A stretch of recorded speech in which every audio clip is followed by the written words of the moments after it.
मेरा नाम नबीला है। मेरी हाइट 5 फुट 2 इंच है। मेरी एज 27 साल है और मैं बहुत ही क्यूट और खूबसूरत हूँ। मेरा चेहरा फूलों की तरह सीन है। मेरी आंखों में मस्ती भरी है। मेरे गाल मोटे और भरे भरे हैं और मेरे होंठ रस भरे रसीले हैं। तो हुआ कुछ यूं था कि मैं उस वक्त तकरीबन 16 साल की थी जब हमारे मैट्रिक के इम्तिहान होने वाले थे। मैं कोई बहुत कमजोर स्टूडेंट तो ना थी, पर कोई बहुत ज़हीन स्टूडेंट भी ना थी, जिस वजह से इम्तिहानात की तैयारी के लिए मुझे न किसी से रहनुमाई की जरूरत थी। मेरी खाला का बेटा शहजाद BA कर चुका था और वो हमारे घर से ज्यादा दूर भी नहीं था। मैंने अम्मा जान से कहा कि वो शहजाद से बात करे, वो फारिग वक्त में मुझे पढ़ा दिया करे। इस तरह मुझे ट्यूशन के लिए ज्यादा दूर नहीं जाना पड़ेगा, आने जाने की परेशानी भी नहीं होगी और वक्त भी जाया नहीं होगा।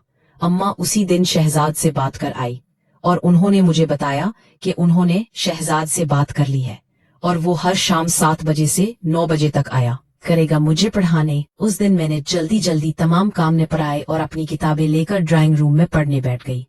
तकरीबन 7:30 बजे होने जब नहीं कि वो शहजाद से बात करें, वो फारिग वक्त में मुझे पढ़ा दिया करे।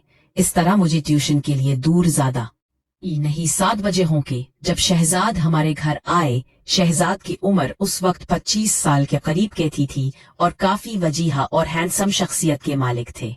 उनका कद 6 फीट के करीब, जबकि जिस्म मजबूत और तवाना था। क्लीन शेप के साथ सानुला रंग कयामत खेज था।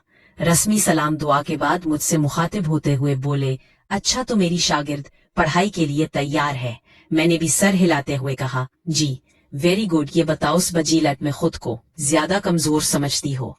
शहजाद ने मेरी किताब उठाकर उसके वरक उलटते हुए किताब पर ही नजरें जमाए मुझसे दूसरा सवाल पूछा। तो मैंने उन्हें बताया कि मैथ्स और इंग्लिश में कमजोर हूँ। मैं थोड़ा सिमट कर बैठी हुई थी और बात करते हुए भी थोड़ी भजक रही थी। शहजाद ने किताब मेज पर रखते हुए मेरी जानिब देखा और भी उसी तरह तुम घबराई और झलती रहो कि तो मेरा नहीं ख्याल कि मैं तुमको जो कुछ पढ़ाऊंगा वो तुमको जहन नशीन भी करा सकूंगा, लिहाजा डरने भजकने की जरूरत है। हम बड़े दोस्ताना माहौल में स्टडी करेंगे और जो कुछ भी पढ़ेंगे उसे याद भी रखेंगे। जी बेहतर। मैं खुद को थोड़ा रिलैक्स जाहिर करने की कोशिश तो कोई खास न हुई, अलबत्ता शहजाद ने अपनी बातों और चटकलों की मदद से मेरी झिझक दूर कर दी।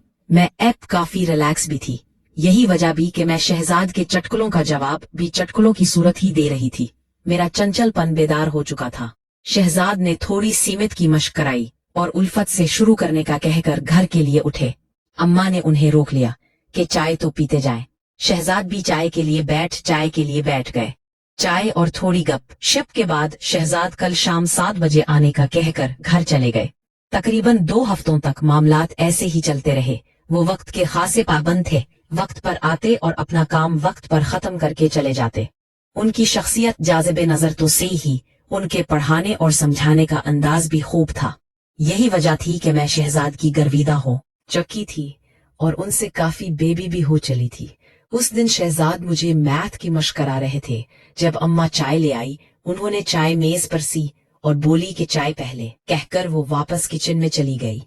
मशक खत्म हुई तो मैंने चाय की प्याली उठाकर शहजाद को देना चाही, तो पता नहीं क्या हुआ कि मेरा हाथ कांप गया और सारी की सारी चाय शहजाद के ऊपर गिर गई, जिससे उनकी पतलून और शर्ट भीग गई।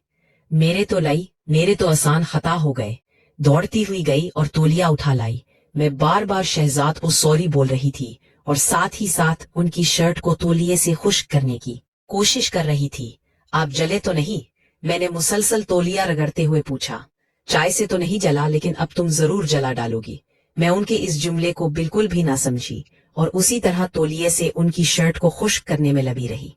मैं शायद कुछ देर और उसी तरह तौलिए से उन्हें खुश्क करने में लगी रहती, पर शहजाद ने मुझे रोक दिया और मुझे दोनों कंधों से उठाकर खड़ा करते हुए बोले, बस करो बिबली, घर में मुझे सब उसी नाम से पुकारते थे। Everything is fine. तुम ख्वाह परेशान हो रही हो। मैं खुद में बहुत शर्मिंदा थी। इसीलिए जब मैंने उन्हें इस शफकत से पेश आते देखा तो मेरी आंखों से आंसू निकल आए। उन्होंने जब मुझे यूं रोते देखा तो अपनी बानों में भरते हुए मुझे सीने से लगा लिया और माथे पर बोसा देते हुए बोला, अरे पगली, रोती क्यों हो? तुमने जानबूझकर चाय थोड़ी गिराई है, ये तो हादसानी ऐसे हुआ। उनके ढारस बंधाने पर मुझे हौसला हुआ और मैंने आंसू पूछते हुए कहा, जानती हूं कि हादसा हुआ है, लेकिन हादसात भी तो किसी न किसी गलती का ही नतीजा होते हैं, और इस हादसे की गलती की मैं ही जिम्मेदार हूं। शहजाद भी शायद माहौल को खुशगवार बनाना चाहते थे, इसलिए बोला, बबली, मैं नहीं इजाजत देता हूं कि कम ऐसे हादसात रोज किया करो। वो हंस रहे थे और उनकी ये मानवी हंसी मेरी समझ से बाहर थी। मैं भी उन्हें हंसते देखकर मुस्कुरा दी।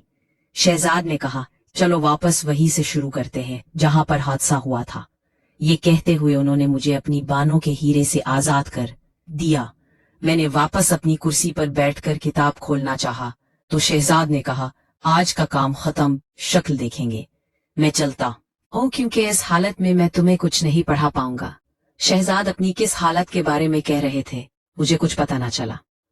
मैं तो उस दिन जब मैं बेड पर भी तो ये वाकया बार बार मेरे दिमाग में घूम रहा था, और ये सब उस वक्त तो मेरे लिए बेमायनी थे, लेकिन अब इन वाकयात को सोचना अच्छा लग रहा था और मुझे पता ही ना चला कि कब नींद ने आ लिया और मैं नींद की गहरी वादी में गौते खाने लगी।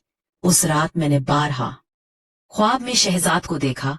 कभी हम किसी नदी के किनारे बैठे बातें कर रहे होते, कभी भी के होते भी सी पार्क के लोए में किसी बेंच पर बैठे कुछ राज और न्याज की बातें कर रहे होते, कभी पहाड़ों, जंगलों और सहराओं में, तो बीत हाँ में मारते समुंदर की लहरों से खेल रहे होते।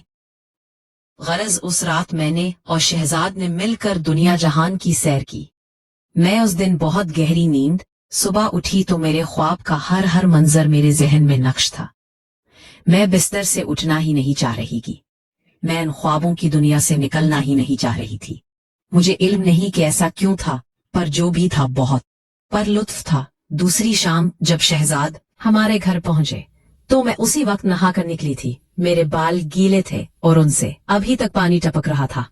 शहजाद की बार बार बहती हुई नजर को मैं बखूबी नोटिस कर सकती थी। मैं तो शहजाद को ख्वाबों में बसा चुकी थी, लेकिन यहाँ लगता था कि शहजाद के मन में भी कोई बात चल रही है। दौरान स्टडी मुझे आज मेरी दिल में अजीब अजीब ख्यालात आ रहे थे। मैं नहीं जानती थी कि प्यार क्या है, लेकिन इतना जरूर था कि शहजाद के ख्यालात मुझे मदहोश कर रहे थे। जिंदगी में मुझे ऐसी फीलिंग्स पहले कभी नहीं हुई थी, यूं ही जो